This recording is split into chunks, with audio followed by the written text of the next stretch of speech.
Good afternoon. Should more employees at local businesses be arming themselves amid Albuquerque's crime problem? It's a conversation that was sparked after a suspected armed robber was shot dead this morning by a worker at Subway. News 13's Jackie Kent is live off Gibson and University where it happened with the latest. Yeah, investigators were here for hours after they say a Subway employee shot an armed man who was trying to rob another worker. The New Mexico Business Coalition says it's worried about employee safety and isn't surprised that some are even carrying guns.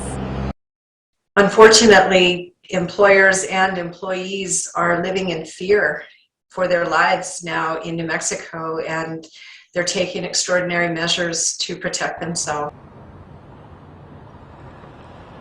The group tells us they have concerns over APD's response times while the department is short-staffed. We asked APD about its average response time to armed robbery calls, but have not heard back.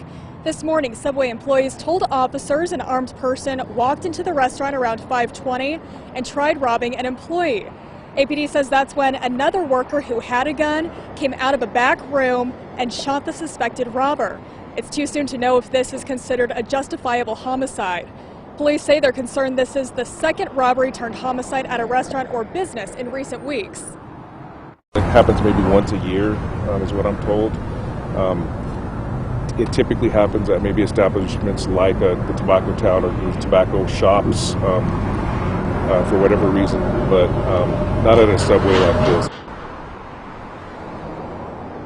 The last shooting by an employee of a suspected robber was on Labor Day at Tobacco Town near 4th and Griegos. APD and prosecutors are looking at that case as a justifiable homicide. We went back to Tobacco Town today, and an employee says he is worried about crime in the city. APD says its so-called Turn the Tide initiative aims to get more armed robbers off the street by them serving more warrants. They say that's been in place for about 2 weeks, and so far it's led them to one homicide suspect. Back to you. Okay, thank you, Jackie. Now, police did interview the Subway shooter today to learn more about what led up to the shooting. They still have not identified that employee or the would-be robber. State police, meanwhile,